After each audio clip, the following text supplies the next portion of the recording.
Starting the webinar. The webinar has started. Welcome, everybody. I see people joining. That's awesome. Folks, this is an incredible session of the Mind Types AI Mastermind that you're about to witness. We have one of our favorite guests. I'd have to say, Andrew, you're not only are you one of the favorite guests because of what you teach, but because, people just love like your personality and so forth. But I would rank you as our most popular guest of all time. So welcome back. Thank you so much for joining us. Speak louder. Uh, My wife's in the other room, so I can use them. I can use all the accolades you're going to throw. There you go. So hello, everybody. Hello, Jim. Hello, Scott, Darina, Diana, Kurt. Welcome, welcome. Araceli and Elisa, welcome. And more people are joining. Um, we have Dr. Art joining us as well. So welcome, everybody. Jane, good to see everybody here. So today is a special open house session. So let me just mention for 30 seconds what this whole mastermind is all about. So Ridgely Goldsboro, who couldn't be here today, and I co-founded the Mind Types AI Mastermind.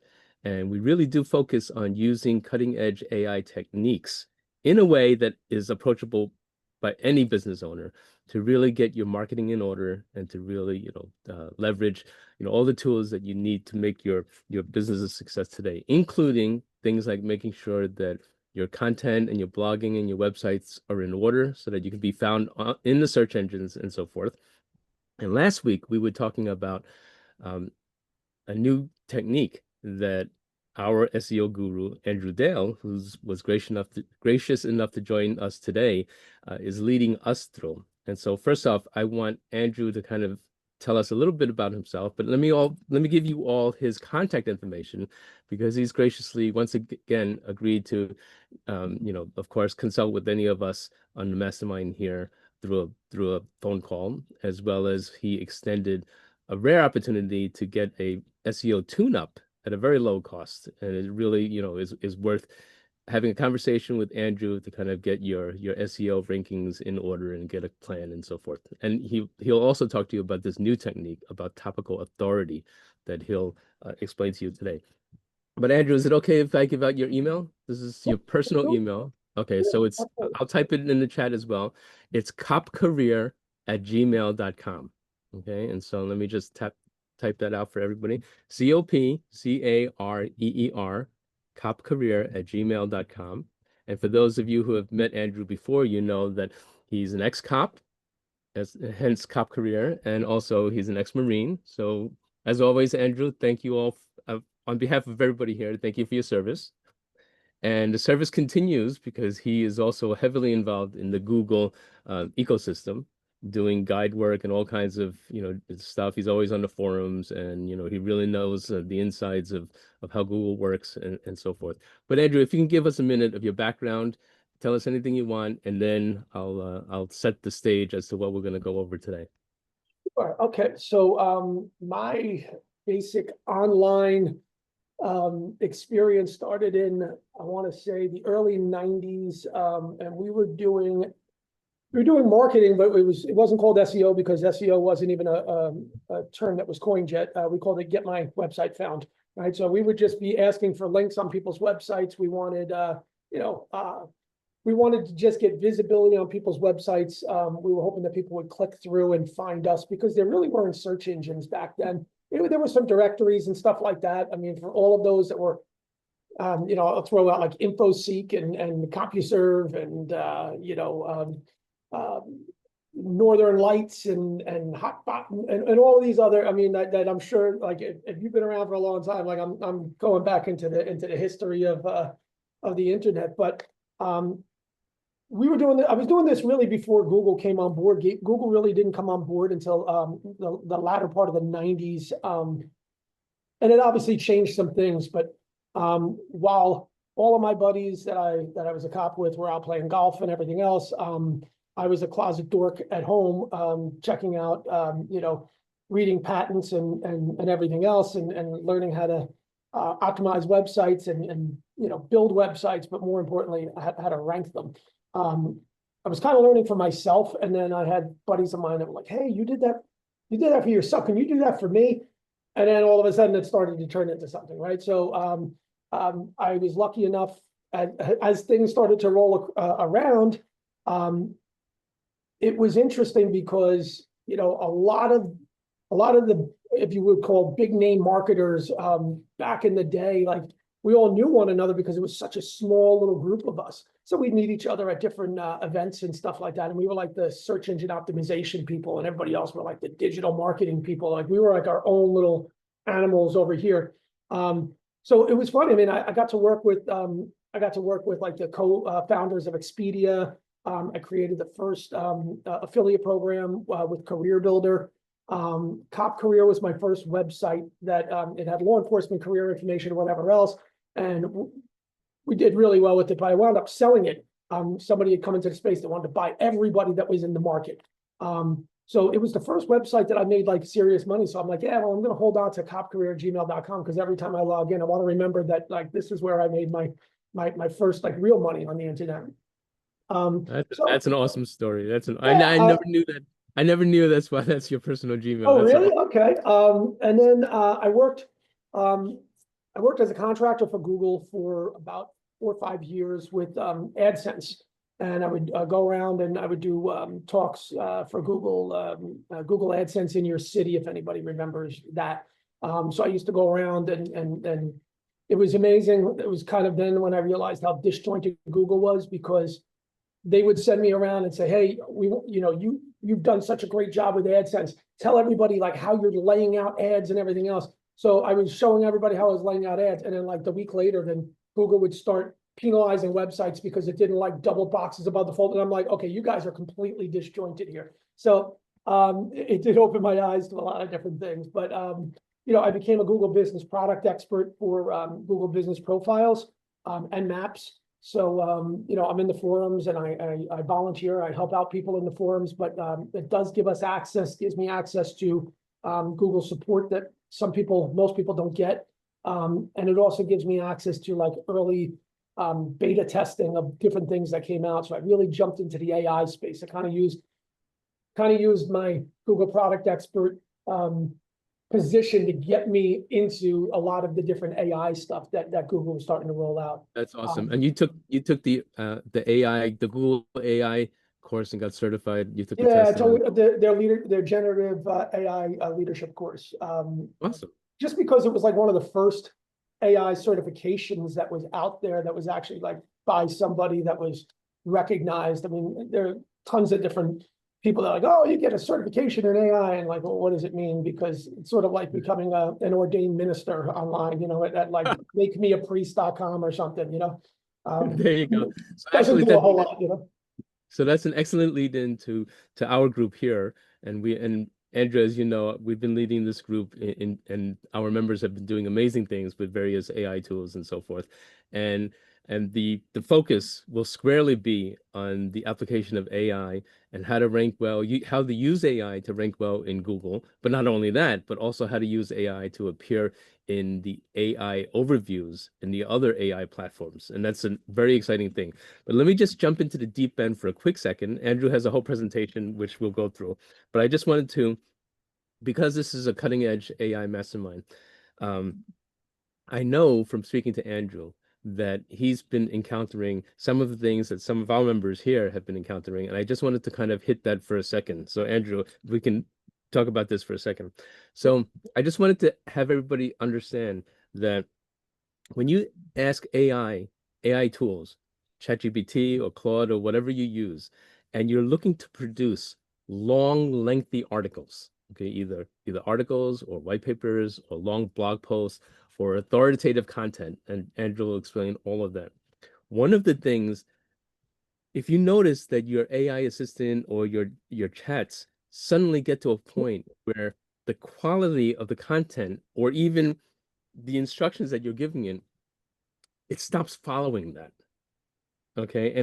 And what's going on behind the scenes is the idea of token limits. Okay. And token limits, you start getting throttled when you exceed the number of tokens. The tokens roughly correlate to numbers of characters and words and so forth. But I just wanted to express to everybody that the token limit can occur at two ends, Andrew. It could occur if you put in a lot of things, like, a lot of people play around with these mega prompts that are huge.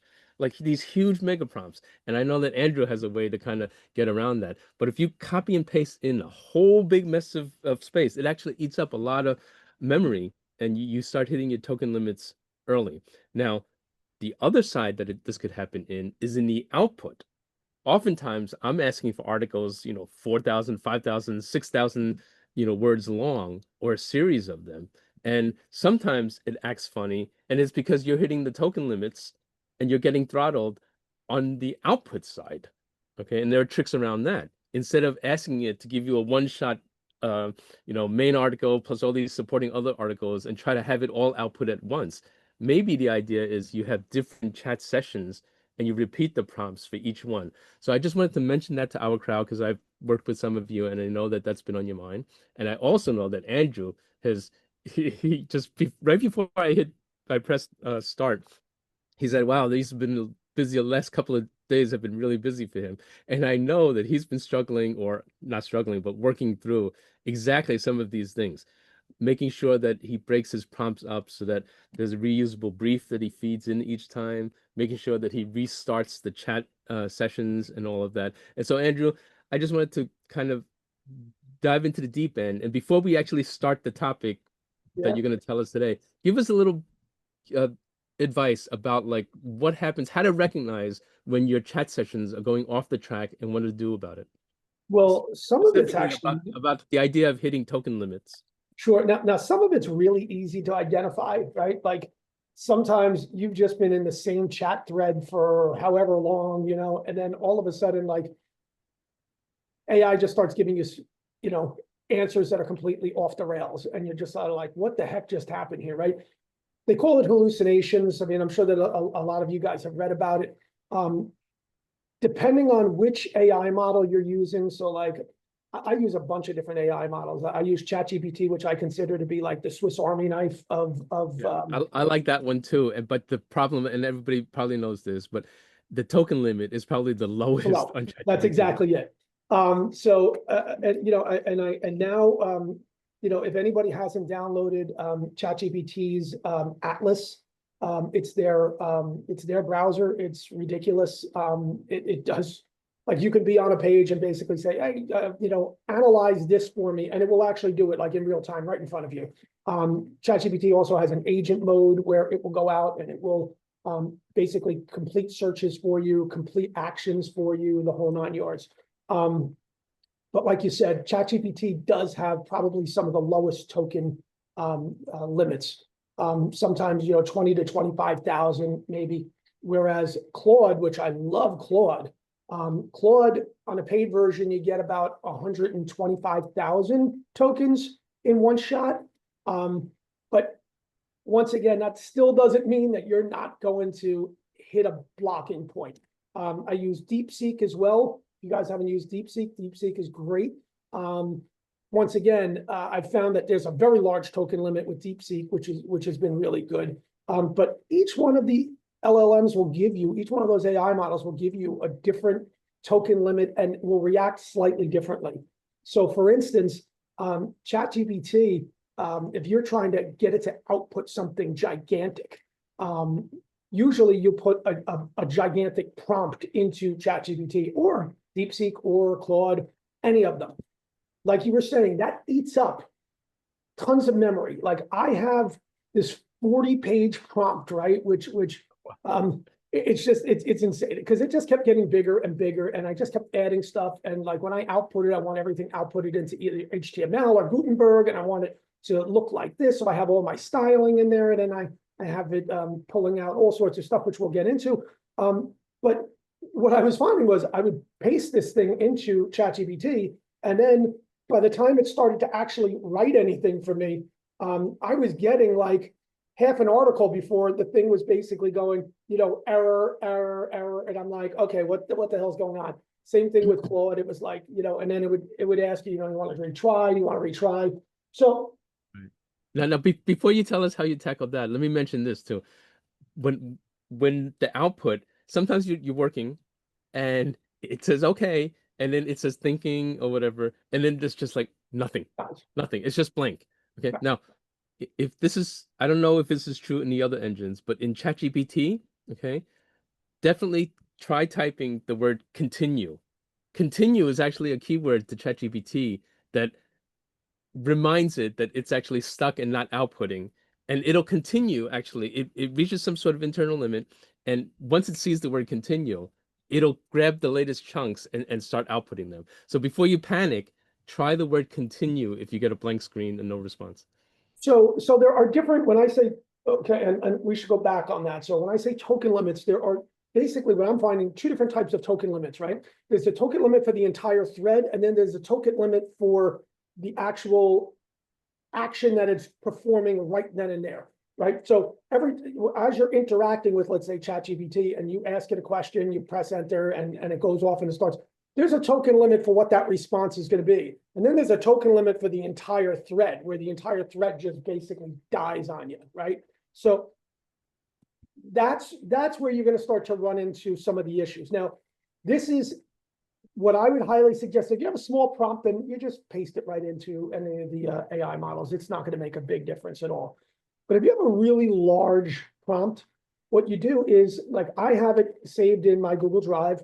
I download the latest copy of it because I'm always making changes to the prompt. I'm always tweaking. I'm always, updating and everything else. I download the most updated version of the prompt. I open up, let's say, ChatGPT. I upload it as a document to ChatGPT or to DeepSeek or even to Claude. I do it to all three. You'll actually save and upload a PDF file typically. That's right. So I download the PDF. I download it as a PDF, let's say, from my Google Drive, which is where I'm keeping my prompt updated and everything else. I download the newest version of it. I upload it start a new thread. I upload it into ChatGPT. I upload it into Claude. I upload it into DeepSeek. And then I have a user input. And the user input is like, okay, this is the name of the business. This is the website. That's all the other information that it needs. Now, that doesn't have to be inputted at the same exact time that I upload. It's just that you want to make sure that obviously it gets the information that it needs. So there's an input box, and in the prompt it just says, check for the input box, check for the input. So I fill that out, and now I have the entire prompt with all of the user input that I need and everything else. And this thing's ready to go. And I've used almost 0 tokens, 0 memory to get this thing started. Before, I used to use up like 65% of the memory thread before I even got started with having it do anything. So the big difference, just to reiterate, okay, the big difference is the good way versus the bad way. The good way is take your big gigantic prompt and everything else that you want to send in there, save it as a PDF and attach the PDF file. Okay. Right. And then the information for that particular session you add on, and then you're on your way. The bad way would be to take all the text and copy and paste 40 pages of text and then put that in the window instead of as a document. Is that what I'm hearing? When you upload, yes, because when you upload a document, it doesn't take away from the memory.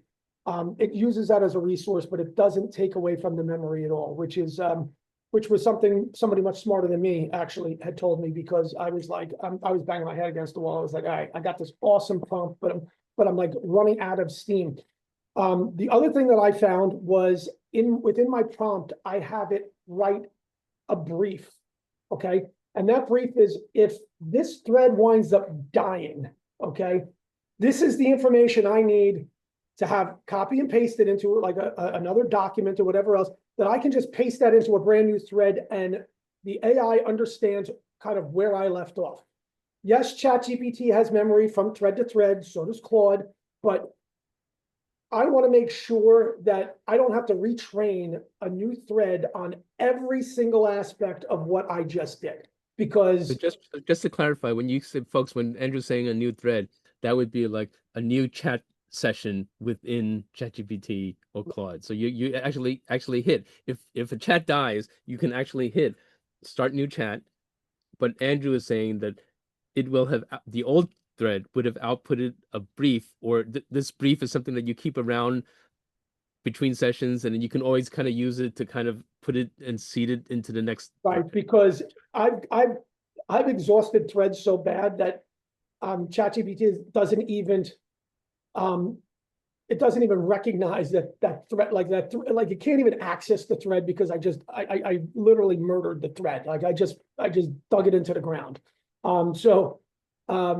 once again, just a couple of little tiny tricks. And if you're using, I can't even tell everybody how much this whole new Atlas browser is going to change everything. Really? Claude actually just came out with one, but Atlas, Perplexity has one too called Comet. Perplexity does have one.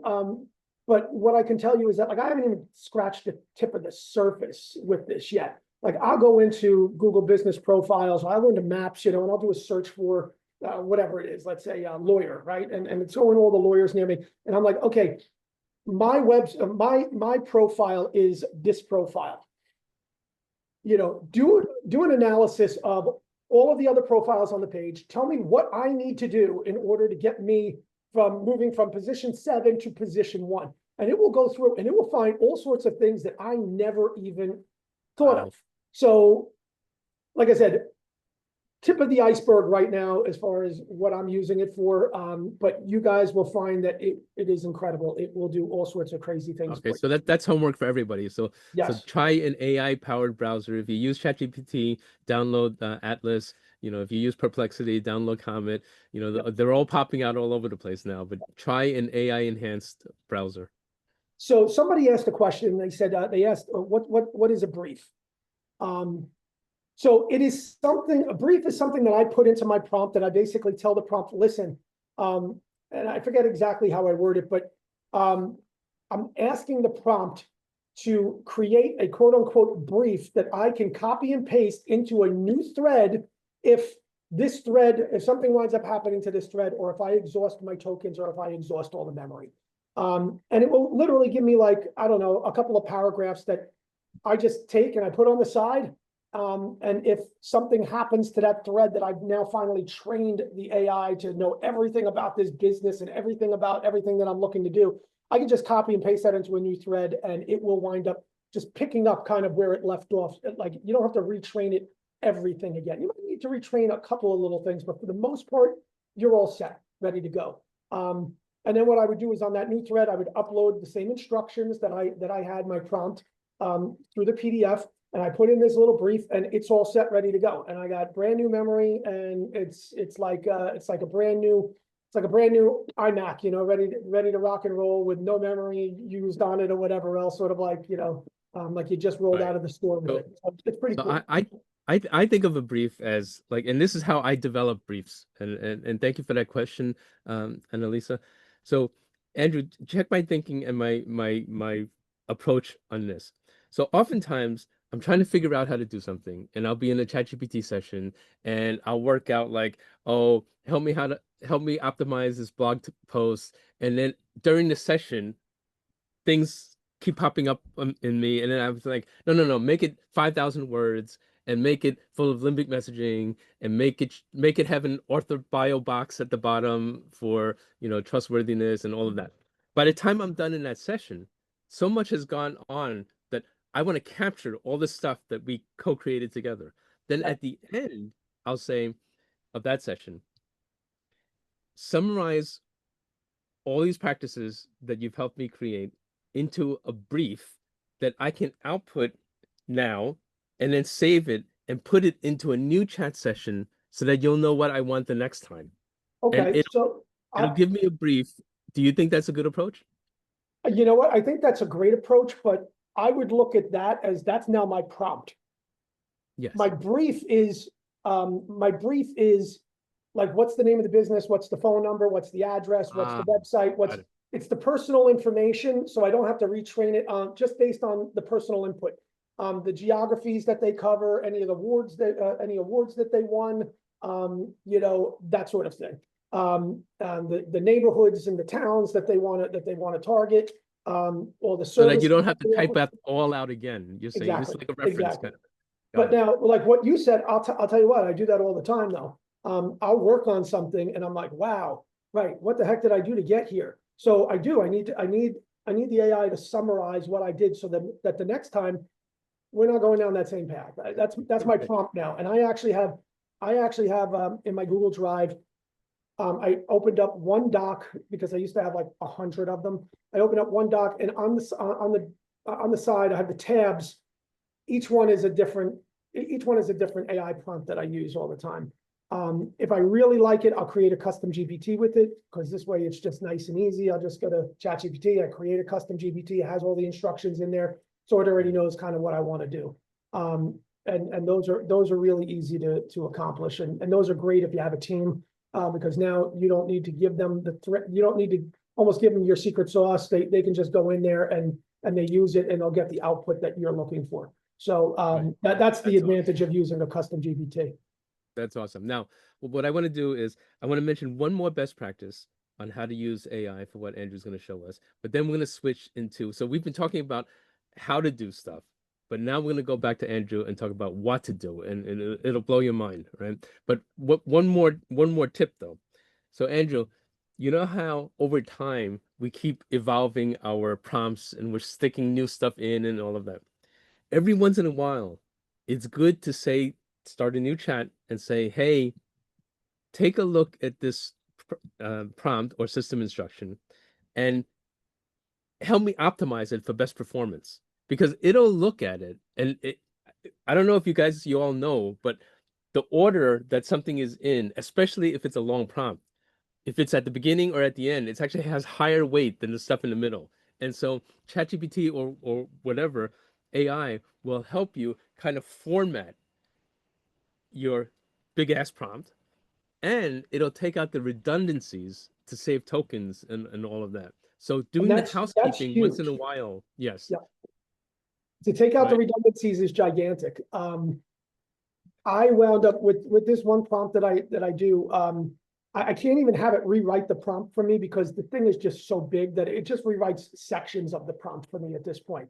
And what I'll do is I'll go through section by section now, and I'm like, okay, how do I optimize just this portion of it? And I'll ask it, is this redundant for any of the other previous, portions that I've put in?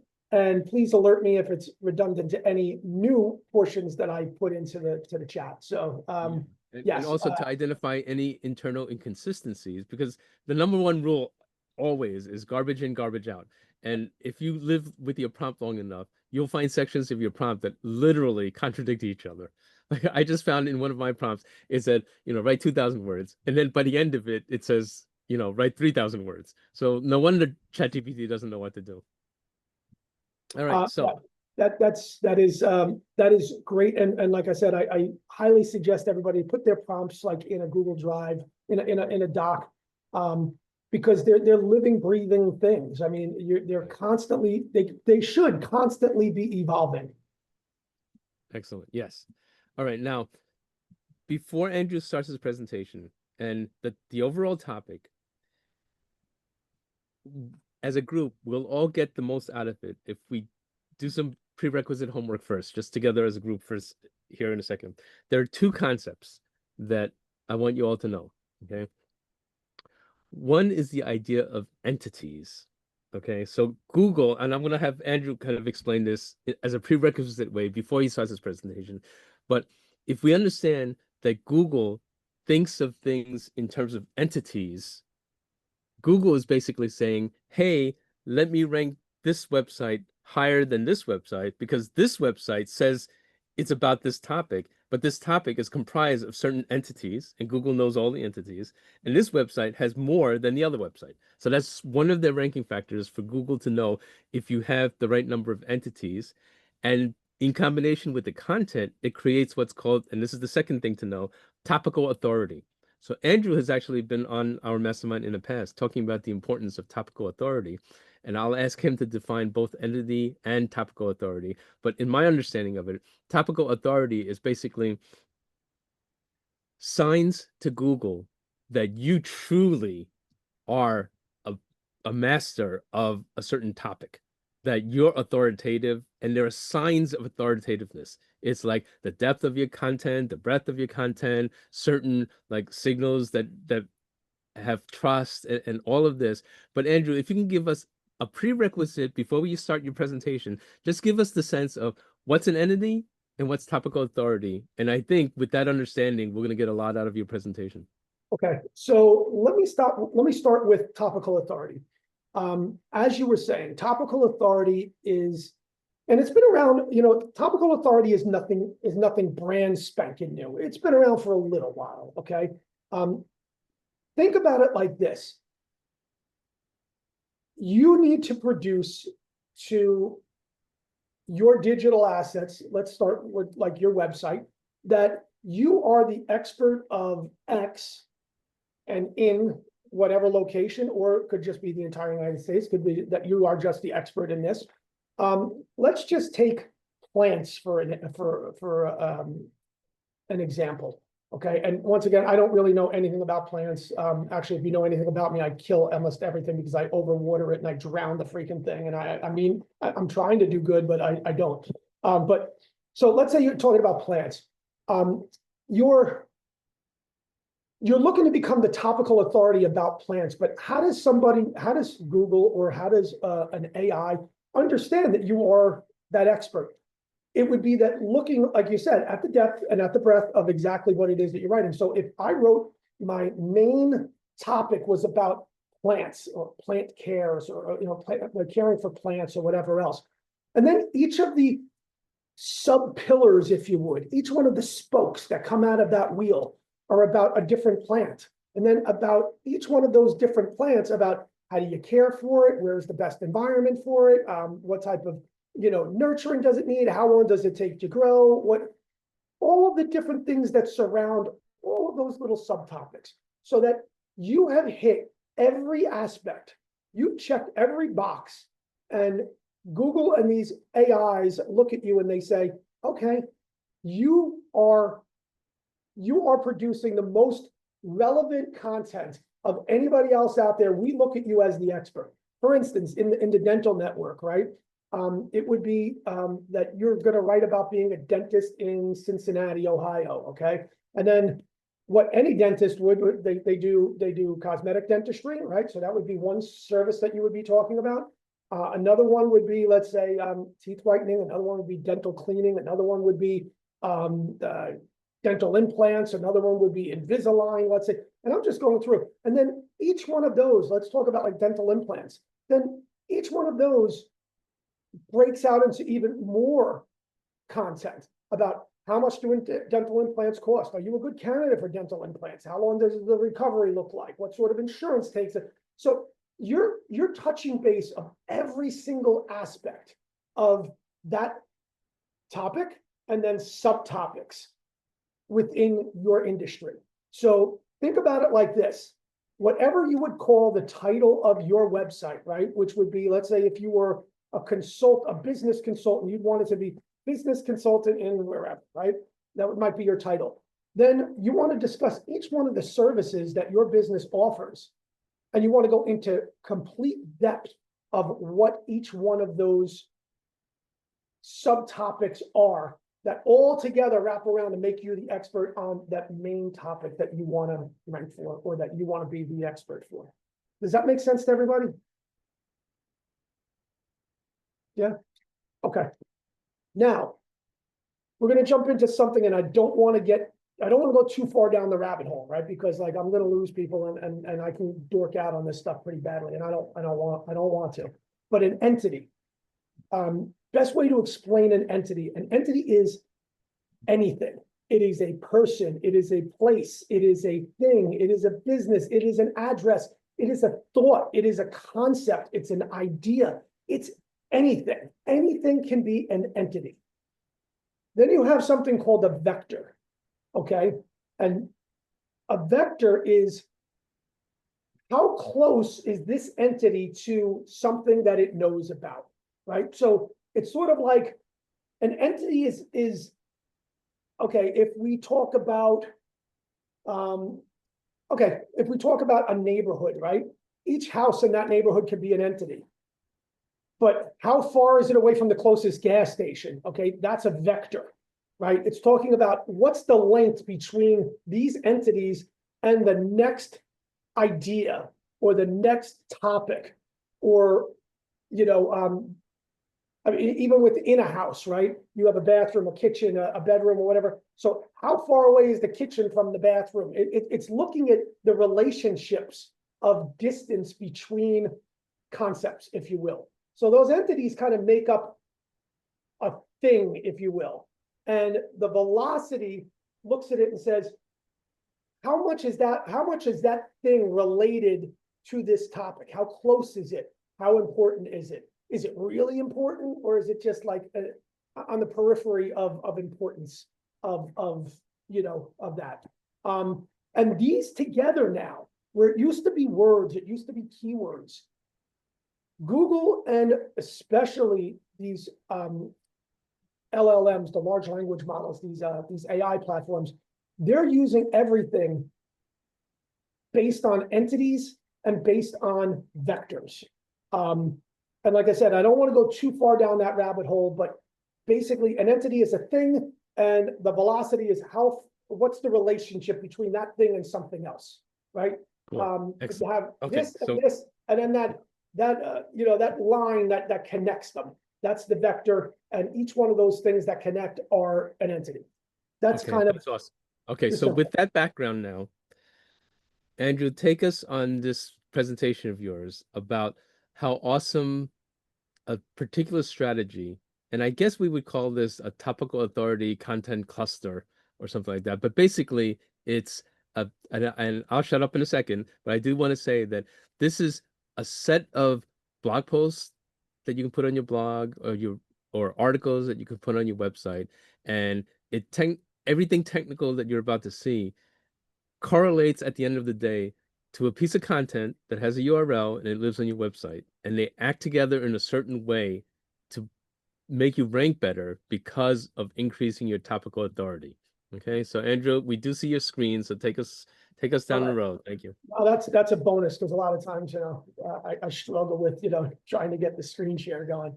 So once again, topical authority, it's not really something brand spanking new, but this concept of it is extremely new. I don't actually know of really anybody else doing it except for maybe one other person, and that's the person that I've been talking about this with.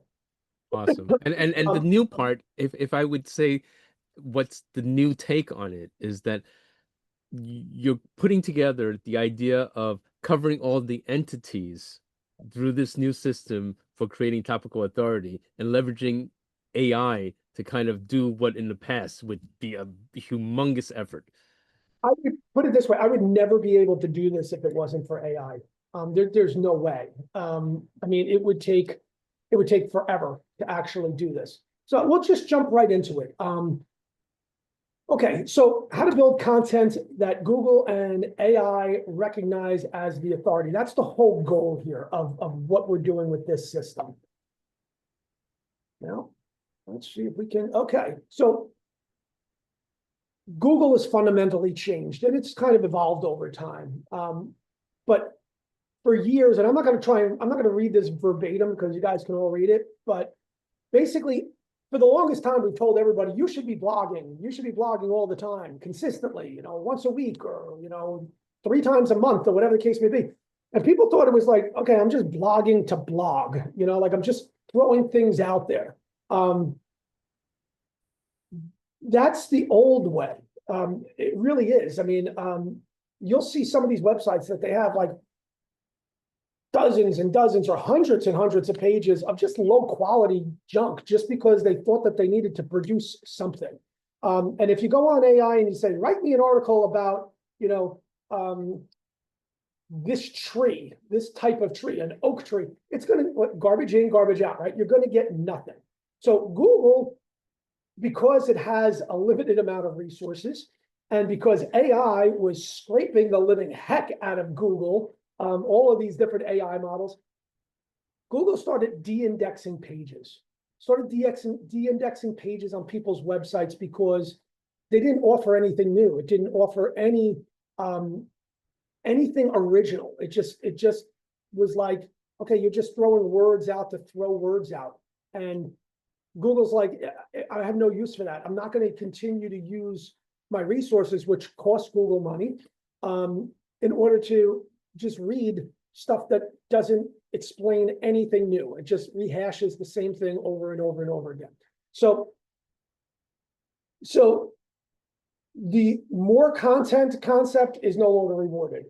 Google is de-indexing low value pages.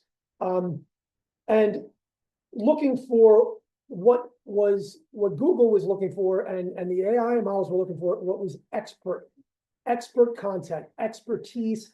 EEAT, if some of you guys are into SEO, you know that EEAT is a big thing of Google's algorithm, as far as, Google's looking for the expertise, they're looking for the authoritativeness, they're looking for trustworthiness, and your experience. So Google really wants to put it in like they want to know that you're the expert. So do these AI models. They're not going to quote you if they don't think that you're in fact the expert. All right, let's move on here. Traditional problems with SEOs. Once again, the weekly blogging, the keyword stuffing, the disconnected posts. Disconnected posts were really probably one of the biggest things. Like, you were like, okay, well, what am I going to write about this week? And you just write about something, just to write about something. So there were a lot of websites that looked like they had a lot of content. They were really busy. They had a lot of stuff going on, but you know what? They were completely disjointed. All of them were completely disjointed. So we started to talk about the understandings of what an entity and what a vector is. So that's how Google now is, and these AI models are trying to figure out where the expertise lies, because it understands that it's looking for certain things. It's looking that if you're going to be discussing a dentist, it's looking for certain entities. It's looking for, well, is the ADA, which is the American Dental Association, is that in the article? Is there something, an idea or a quote quoted by somebody? It's looking for all of the things that it thinks that it should be finding. Okay. Now I'll explain to you how we find it and how we know what those entities are, because that's probably one of the most important things of this whole thing. Same thing with vectors. Google's expecting to see certain things. It's expecting to see how this interacts with this. It wants to see the path of it's expecting that if you're talking about a dentist, that you're going to talk about dental implants and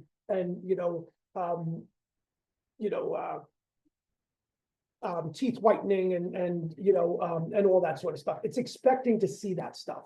Okay. And if it's not there, Google looks at it and says, okay, there's something wrong here. There's something disjointed here. So real quick, entities tells Google what something is. Vectors tell Google how it relates to everything else, the distance between, entity to entity. Okay. It used to be keywords. Now it's entities that Google's looking at. Okay. It used to be pages. Now it's topics that Google is looking at. Okay. It used to be the frequency of how often you would put out content to the full semantic depth and the authority of that content. And semantic just means like similar, right? So, if you said dentist, that it also understands that that's a dental clinic. It also understands it's dentistry. It also understands that it's tooth care. It understands oral care. It understands that relationship between all of them, and that you're painting that picture of what all of that means together. Okay.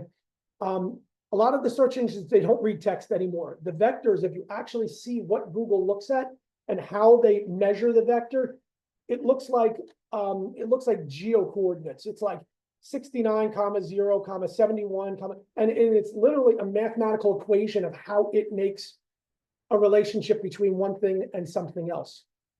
So what is TAC? We called it TAC. Actually, we just came up with the name the other day because I didn't really have a name for it. I was just calling it, the Topical Authority Entity Optimization, and it didn't really sound all that cool. So the team came up with the word TAC. We call it Topical Authority Content Clusters, at least so we had a name for it, right? It's really set up of three different parts. The first part is what we call a pillar page. And right here it says pillar pages. And I'll confess, guys, I had a little document drawn up and I used Gamma. It's an AI and it just created all these slides for me. And I just went through to make sure that they were all correct real fast. So if anybody's looking for a real fast way to make a presentation, like your boss hits you up and says, hey, in 15 minutes, you got to do a presentation. You could take a document, throw it into Gamma, and it will create you an entire slide deck. It's Yeah, great. that's a great tip. It looks great and it's easy to use. Gamma.app, GAMMA.app. Definitely Real check. simple. So if you're like, wow, it looks really good, it's not, it has nothing to do with me. And if you think, wow, it looks terrible, then once again, it has nothing to do with me. So it's really one pillar page. What are you all about, right? What is your business all about? What are you the expert in? Let's say it's college consulting. Let's say, okay, and so that would be your pillar page. You would be all about college consulting. Your sub content, your sub pillar pages, and actually it has it wrong here. Okay, they call it target subtopic pages, but it's a sub pillar page which is about, let's say, I don't know, scholarships or college application, college applications, and all of those little tiny things that come off that main concept. They're what we call sub pillars, and then each one of those sub pillars has supporting articles around it. Now, what I'm going to do is I'm going to kind of draw it out for you real fast, just so, because it's super simple. Let's do it like this, okay? So this is our, we're going to call this our pillar, okay? That's the main topic, the top of the pyramid about what we want to be the expert about. Now, if somebody throws something out there actually in the chat, let's use a real life example. If somebody throws something out there in the chat, what do you do? Give me, QB, if you want to just monitor that, and you can let me know. Yep. If you want to drop your niche or topic that you're involved with, Andrew can use it as an example. Anybody want to drop a niche or topic area into the chat?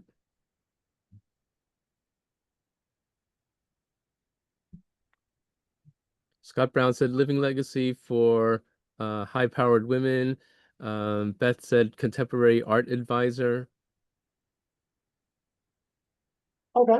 Well, you know what? Let's which one do we want? Contemporary art advisor? Advisor, yes. Okay. I don't know what all of the services are that somebody offers with that, but let's just go with maybe they could throw out a couple of what those services are that they actually. So Beth, if you want to type into the chat, we can co-create with Andrew. And so if you want to mention what some of the things around the concept of a contemporary art advisor would be, like what are some of the Andrew, are you looking for services or like appraisal or something like that, Beth? Would that be part of it? Just start typing in, please, Beth. As much as you think would be helpful to us. Didn't realize how big I got to make this thing. Okay, so let's just say one of the topics is appraisal. Yeah. Right. Maybe you threw that out. She said she also typed in educate and place artwork for corporate and residential clients. So maybe it's something like purchasing or placement or let's do art placement. Let's do education. residential. Yeah, education might be another one. Yep. We're going to do art placement residential because another one would be Art placement commercial. Yep, that's exactly it. Art placement commercial. Yeah, another thing might be insurance. Yep. So man, I keep pushing the button here. It's all the different aspects that surround every single thing that if somebody wants to know what exactly you do, it lays it all out. So now what happens is all of these topics have to be discussed in your pillar content, right? So you probably have, let's say, I don't know, 10 or 12 or 20 items that you're going to discuss in your pillar content. So you really want to outline all of it ahead of time. And once again, you don't have to outline it. AI can do all of it for you. All right. But these now all surround your pillar content. Okay. Then and once again, I'm going to make this a little bit, we're going to move a little bit faster here. Each one of these is going to have supporting articles that surround it. Okay. All like clusters. Once again, it's the AI topical clusters that we're talking about, topical authority clusters. So this cluster over here might be making an appointment. Do I need an appraisal? You know, what the qualifications are when you're looking for an appraisal. You know, what you expect to get out of an appraisal, how much does an appraisal cost? That's what each one of these little supporting articles now do. They support each one of those ideas, each one of those concepts.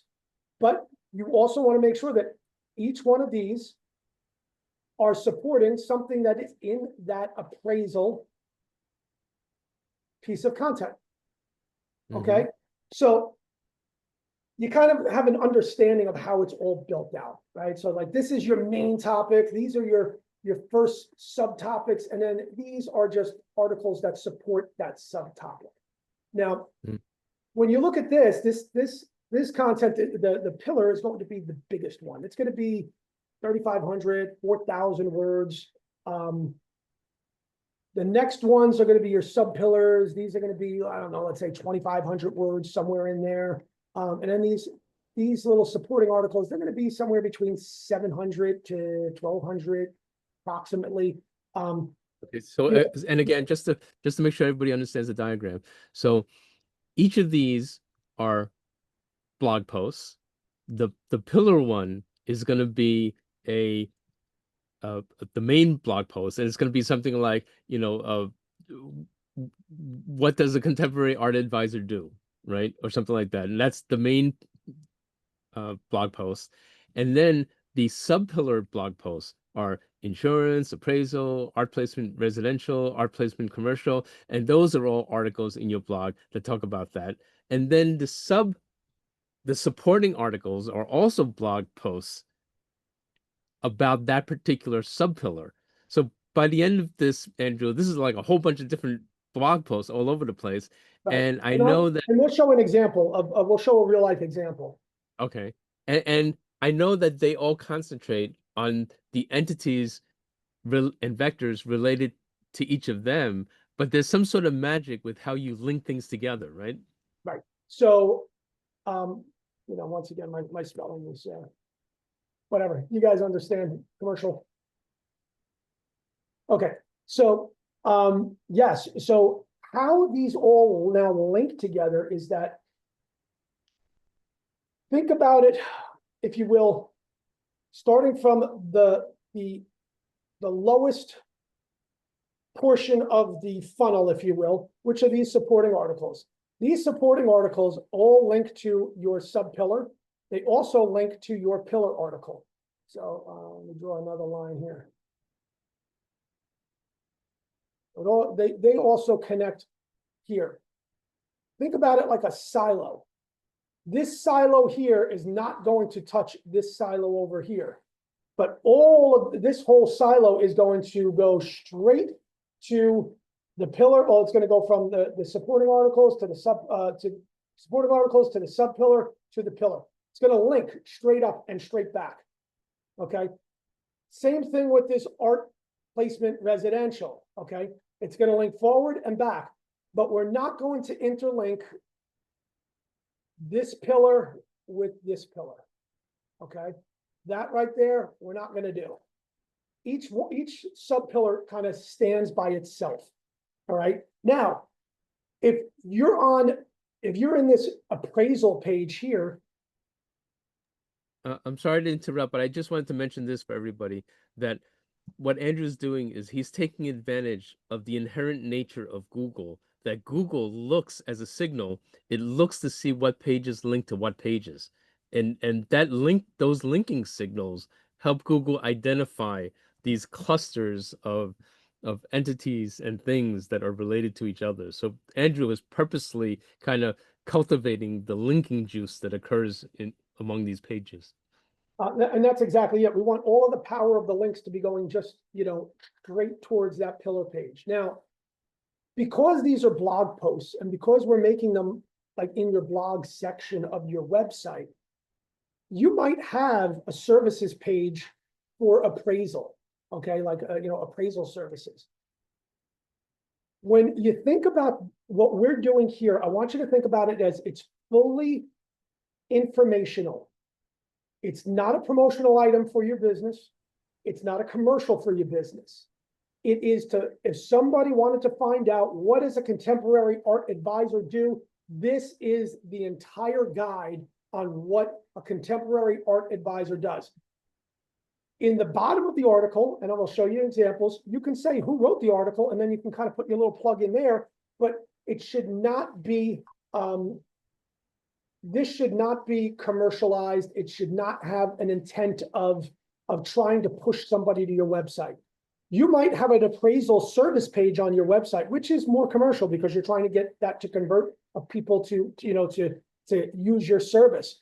You can link this page to that service page. That's okay. You can actually do that because you're actually trying to, it's still within the same realm and it's still of the same entities and topics and stuff like that. But you don't want this actual structure to be commercialized at all. All right. You want it to act like a reference article so that Google will take it as a sign of your authoritativeness in that correct. area. So this kind of, if I haven't confused the living hell out of everybody, this is like the structure of how it all works. I'm going to show you a real life example, but let's quickly just blow through the rest of this real fast because the real life example I think will make more sense to everybody. So if you go through here, you have, like I said, you got your pillar page, you got your subtopic pages. The subtopic pages, they have supporting pages. There's internal links, which are huge, and then there's schema markup. Now, if anybody's not familiar with schema markup is a micro data set of code that goes on a website that's not really visible to the naked eye, but it's very visible to all the Google crawlers and all of the AI crawlers that are coming through your website. What it does is it basically explains exactly what everything is. It explains what the business is, the times that it's open, the phone number, the address, the geo coordinates, the services that it offers. It breaks down all of those entities. Even those entities now, it will link to, like, for instance, if it's a dentist and we're going cosmetic dentistry, we'll actually link to, let's say, the Wikipedia page within that code and say, this is what we're talking about when we talk about cosmetic dentistry. This is what we're talking about when we're talking about teeth whitening. And it makes all of the correlations so that Google and the AI search engines don't have to figure out what it is that you're talking about. I'll give you a perfect example. Some of you guys know that I used to own a company that we made custom lapel pins, right? Now, pins in New York was also a person in need of supervision, right? It was an acronym for a person in need of supervision. So if you did a search for pins, you would actually see, like lapel pins, you would see push pins, you would see person in need of supervision. What that schema did was it actually said, no, this is what we're discussing. This is the topic that we're talking about, to make sure that there was no confusion. And schema markup was a very interesting thing about schema markup. Schema markup came out, I don't know, maybe 10 years ago, thereabouts. And Google, Bing, Yahoo, Yandex, which is Russia's largest search engine, they all had their own different types of markup. So you had to make a decision as a website, as a webmaster, which search engine you wanted to mark yourself up for. So like, you can have a schema markup for a recipe, for a book, for a business, for all sorts of different things. Schema.org is a place where it has the whole library of all the different things that you can mark up. But what happened was Google, Yahoo, Bing, Yandex all got together and said, listen, we need to stop this nonsense. We need to make one type of code that uniform, in a uniform fashion, we're all going to be able to use. So they all agreed on this schema.org. And I always said that if Bing, Bing, Google, Yahoo, Yandex, if the world's biggest competitors all agree on something and they say, all right, this is the way it should be done, we should probably listen, right? Because it's probably important. It's probably one of those things that we're like, okay, that is important. But it's amazing to me how many websites still doesn't have any schema markup on it at all. It's amazing to me how many don't. So moving forward, why it works, because it attacks Google's knowledge graph. It gives AI contextual understanding of what you're all about. It does it through entity and vector relationships. Okay. So here it works. Okay, this stuff actually works. This was a client that we pushed this out on, and this was just the visibility and the estimated traffic. They started at basically no visibility at all. I mean, where are we right now? Anybody? What's today's date? We're at November 5th, right? So we literally pushed these out, what should be like a week or two ago? Yeah, about a week or two ago. 2 weeks ago. And you can see what the increase is just a short period of time. Now, this is something that people normally won't tell you, but Google creates a quote unquote topical, a sort of assigned topical authority every time there's a core update. When Google updates its algorithm to the core, it kind of then starts to assign topical authority experts, if you will. Google usually rolls those out about 4 times a year. This year, it's only rolled out 2. So it has 2 more probably before the end of the year. Last year, they had 2 rollouts in November. So like it can happen twice in the same month. But we try to time this. We try to get this in as soon as we can because we don't know when their next update's going to happen. Google usually announces it once it's a couple of days into that update. So, once again, we don't know exactly what the schedule is, but we know by historically looking at when those updates happen. Like I do know that there's definitely going to be at least 1, probably 2, because for the last 8 years, there's been 4 a year. So I'm just going to go based on history and say there's probably at least another 1 or 2 this year before the end of the year.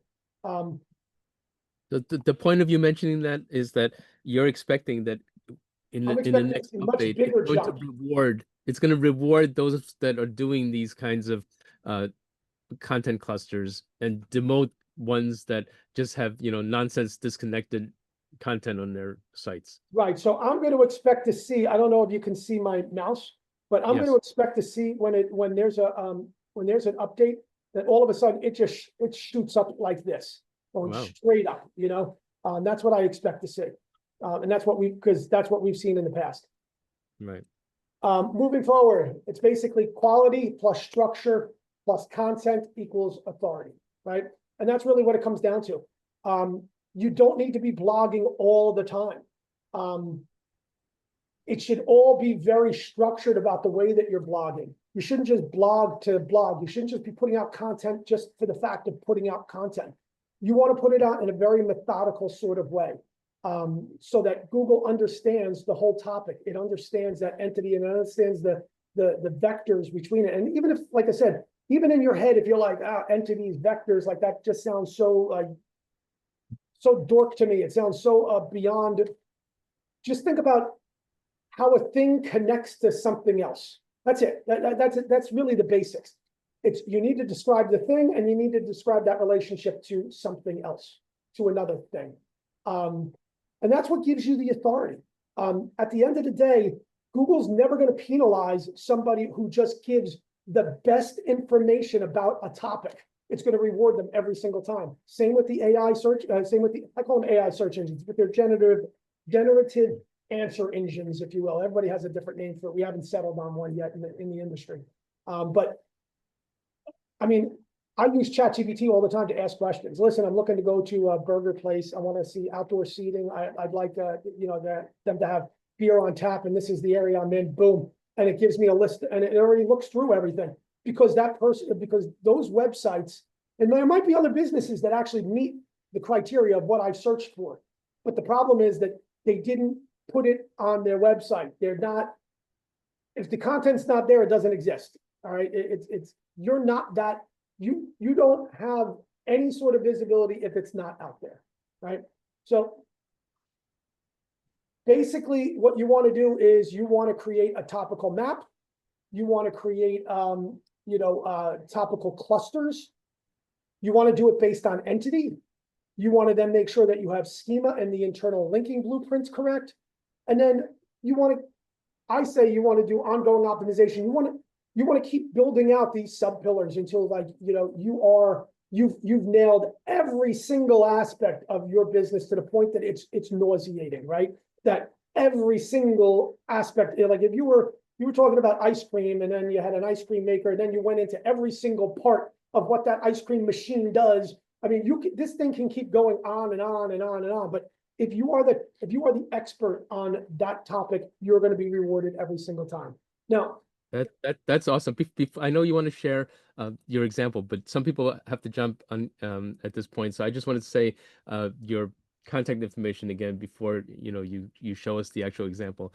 So folks, reach out to Andrew. He's kindly made his personal email available to us. It's copcareer@gmail.com. That's copcareer, COPCAREER, copcareer@gmail.com.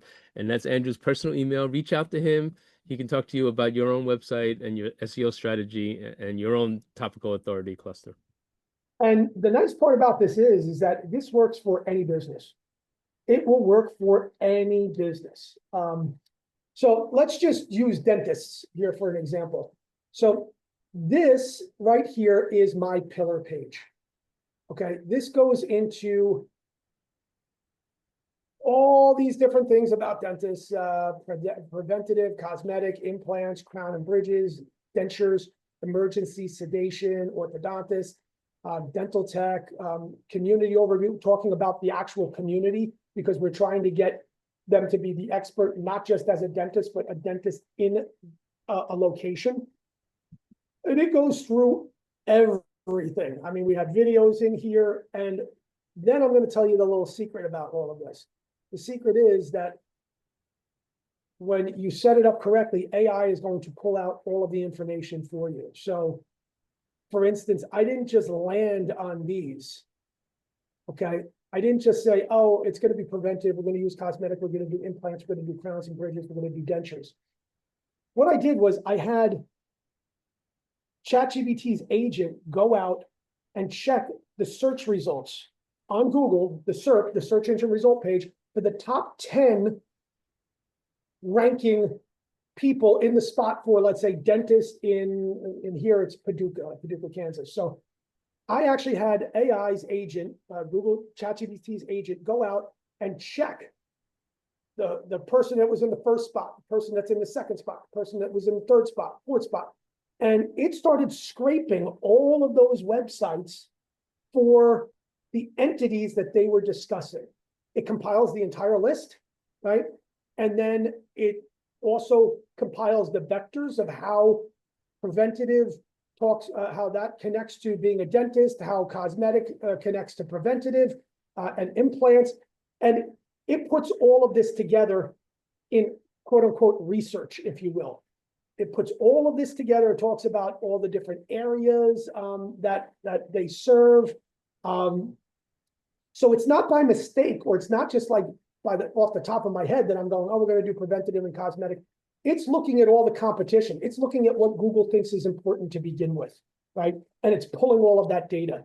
It was sort of like when we used to be. I want to break in and mention the brilliance of this strategy, because Andrew's AI is going and looking at all the entities of the top competitors and putting them in his article. This article, this content cluster, has more entities than any of the competitors, because Andrew went and found all the entities amongst the competitors. So Andrew, I mean, that's the secret sauce right there. So yeah, and like when we used to do a lot of link building, it was the same way. What we would do is we would compile all the links of the guy that was in number 1 spot, all the links of the guy in number 2 spot, same thing, number 3, 4, 5. We put them all together. We go, okay, these are all the links that a bunch of them share in common. We absolutely have to get those links. And then let's look through all the rest of them, and any ones that are good, we're going to grab those as well. So like they gave us the roadmap and said, well, if we get all of them, right, then we win. Now, because we're just better than everybody else. And we're better not by a little, but by a whole lot, because we didn't just get some of it, we got all of it. And once again, it goes through every single aspect of being a dentist and being a dentist in that area and what all the different aspects are. And once again, you'll see like crowns and bridges, You'll see comparison pages. What's the difference between crowns? What's the difference between bridges? What's the treatment process, care and maintenance, long-term benefits? Now we're talking about dentures and implants. Now we're going to go into emergency dental because that's a big thing as well. So it hits every single aspect of being a dentist in that area. Now let's just go back for a sec. Well, no, you know what? Let me. And folks, please note how Andrew earlier said that this is not a sales or a commercial page. It's a resource, a reference page, and you definitely see that. It's almost like an encyclopedia type of, Wikipedia type of article, Andrew. So it's only at the very end do we actually even discuss the dentist that's involved at all. So like in a wrap up, a commitment to local patients, we just talk about that particular dentist and the practice, and then we give about the author. But the rest of the page doesn't talk about him at all.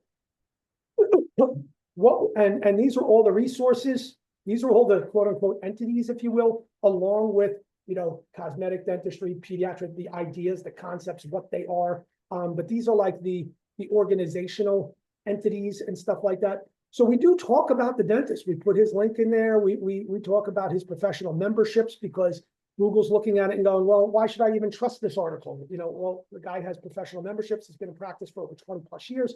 You're giving Google all the reason to trust what it's reading here. And you're linking to the sources of where you got a lot of this information. So Google also has a way to, it knows to trust the article because it knows that it can now, it has a vector looking at the Kentucky Dental Association versus the information that's going on this page, and it's looking at the relationship and how close those relationships and everything else are. So this right here this is a pillar article. Okay, we're making one of them. That's it. Now, we decided that the first sub-pillar was going to be sedation. That's what the doctor thought was the most important service for them. So this is our sub-pillar. If we go back here, this would be the sub-pillar for dentist. So the first sub-pillar is, or let's go with this one. The first sub-pillar is sedation. Okay, so let's go back here. It goes all into what is sedation dentistry. And it talks about the importance of it and the types of sedation and safety and sedation dentistry for children and preparing for sedation dentistry sedation dentistry appointment and the recovery and and all of that stuff. And then it talks about the community overview. Okay, so you understand where we're going with that. Now, all the different supporting articles. Okay, let's go back here. That's going to be these. Okay, and once again, the AI is identifying to us what those supporting articles should be, what those supporting concepts, those supporting entities as an idea, as a concept should be. And this would be a supporting article here, the types of sedation dentistry. It's a much shorter article, but it talks about oral sedation, IV sedation, general anesthesia, safety and monitoring, sedation dentistry. Talks about the conclusion, then it goes, we could, if we wanted to, look at this, look what I found. Oh, there you go. Yeah, I see. Once again, we're talking about making sure that quality assurance, and this is no bueno. So I'll have to go in there and fix that. But these articles right here, this one here, this one here, this one here, this one here, are all supporting articles to this sub-pillar article, which is sedation. And then all of them link back to the pillar page here. Then we took it one step further. We started going into implants. And this page here would be our implant sub-pillar page. And once again, talks about all the different things, talks about, the average time periods between different things, between, intermediate versus delayed placement and loading, what affects the timelines. It goes into everything. And then we have supporting pages to that sub-pillar page. So it goes into everything into detail, like almost nauseating detail that every single aspect is covered. We talk about costs. We talk about everything, and we can continue to to build out more supporting articles. And we obviously are going to continue to build out more sub-pillar articles. It just continues to grow, but you can see the structure now. Yes. That the whole structure is basically here. Let's get rid of this. And for those of you that are still hanging around, because I know that I always go much longer than I should. You can look at it like this as well.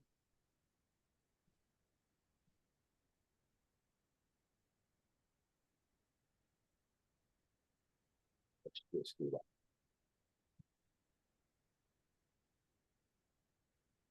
Now we don't have to make this fancy. And then we can go like this. Let's go.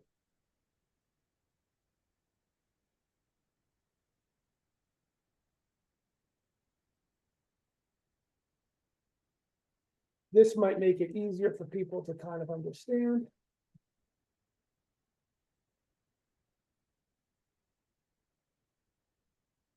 And now we just connect them all. So this is the main pillar, goes out to our sub-pillar.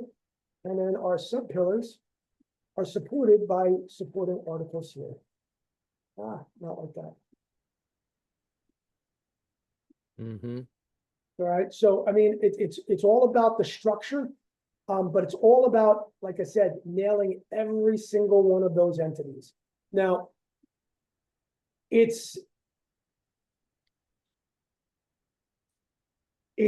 becomes very difficult. So when we were talking before about running into those issues of Google, let's say ChatGPT or even Claude or whatever, timing out, what I found worked the best is that you have to do them, or at least the pillar, the sub-pillars you can get away with, and the supporting articles you can definitely get away with like in one shot.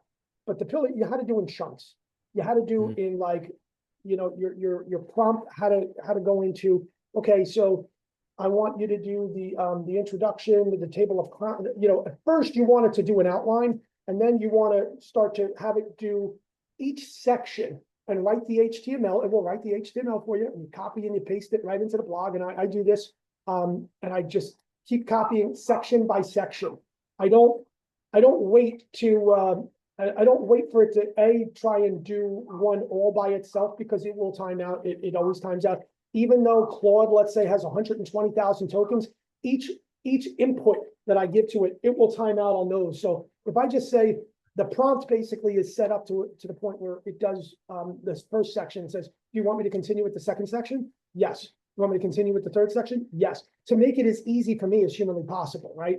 And then what I'm doing is, as it's generating the next section, I'm taking that first section, I'm copying it, I'm putting it into the blog, I'm taking a look, does this make sense? Is there anything that I think is missing here or whatever else? That's what that's what's like magical about it, right? Right. You really want to make sure that, like I said, with the pillar, it will time out on you. And so if you guys are having that issue with things timing out on you, do it in sections. Do it in, hey, bud. Sorry, my son just came home. He actually, he had his, for those of you that don't know, I moved from New York down to Florida. So he had his first day of work at Disney. So he's working at Disney now, which is kind of cool. He's got his little mouse ears and everything. Yeah, come on over. Come over with us. There's a whole bunch of people on the webinar, sir. Oh. I hope it comes with a family discount. Yeah. So yeah, put your ears on. There you go. Yeah. So he's got his little ears. So yeah, we're. Oh, that's awesome. There we go. There we go. Perfect. So very happy for him. He just got home. So all right, let's see a little bit. If you guys have questions about this, or if you want it done for you, we can do that. That's not a problem. Or if you have questions about it, reach out. Yeah, let me give everybody your email again. If you stop your screen share, that's awesome. Sure. Thank you for sharing all of that in the depth that you did. Again, it's Andrew's personal email is copcareer@gmail.com. Copcareer@gmail.com. And arrange a little bit of consulting with him. It goes a long way. It'll really set up your strategy and really set you up. Really appreciate And everything. Scott, I didn't mean to pick Beth over Scott, but it intimidated me because I didn't know what living legacy for high-powered women. I'm looking at it now and I'm reading it, but when we first said it, I was like, oh, that seems a little intimidating to me. So I apologize, Scott. I will be more than happy. We It's can go okay. over your whole area. We can go over your Scott, whole. we'll catch you next time, Scott. So if anybody has any questions, pop them in. But I just want to tell Andrew, thank you on behalf of all of us. Now, Andrew, everybody that comes on as a guest or gets on the hot seat gets one of my jokes, my dad jokes, as a thank you, right? But for you, I've prepared two jokes, okay, that I found for you. And believe me, it's sometimes hard to find the appropriate jokes, but one recognizes your career as a policeman. So I'll do that one first. So, Andrew, what did the policeman say to the snowman? What did the policeman say to the snowman? I do not know. Freeze. Freeze. There you go. And here's the next one. This one was super hard to find. This is a dad joke that honors your career in the U.S. Marines, along with your ongoing career and successful career as a SEO strategist. Okay, so this one combines being a Marine and a SEO strategist, if you can believe that. Andrew, what's the easiest way to get to be a five-star general? What's the easiest way to get to be a five-star general? I would say have a lobotomy. That's funny. That's So what like I would say because that's like a usually, Marine. No. The easiest way to be a five-star general, get great reviews on Yelp. oh, there you go. There you go. Five-star general.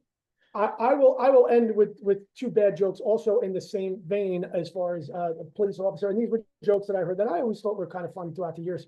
So there was a guy, the state trooper pulls out after and he's doing like 105 miles an hour on the turnpike, right? And the trooper finally catches up with them, finally gets the guy pulled over. He goes, listen, why are you speeding? I mean, you're doing 105 miles an hour. He goes, well, listen, my ex-wife left me for a state trooper and I thought you were him and you were trying to give her back. Right. So like that was his excuse. Right. So great. And then the one that will get every Marine going is, so if you guys have a friend that's a Marine and you really, really want to get them going, just ask them, say, well, why does the Navy have Marines on board their ships? And What? they'll be like, I don't know why. To give the sailors somebody to dance with, right? So like it kind of insults the Navy, it kind of insults the Marines, and like it was always one of those where I was like, oh, that's great. That is an absolute yeah. That's awesome. Well, thank you So, for that, Andrew. Thank you again. People are jumping in saying a fine session. Thank you, Jim. Araceli said, thank you so much, Andrew. So, Andrew, really, really appreciate you. Thank you so much for your offer to everybody. Everybody, please contact Andrew. It's copcareer@gmail.com.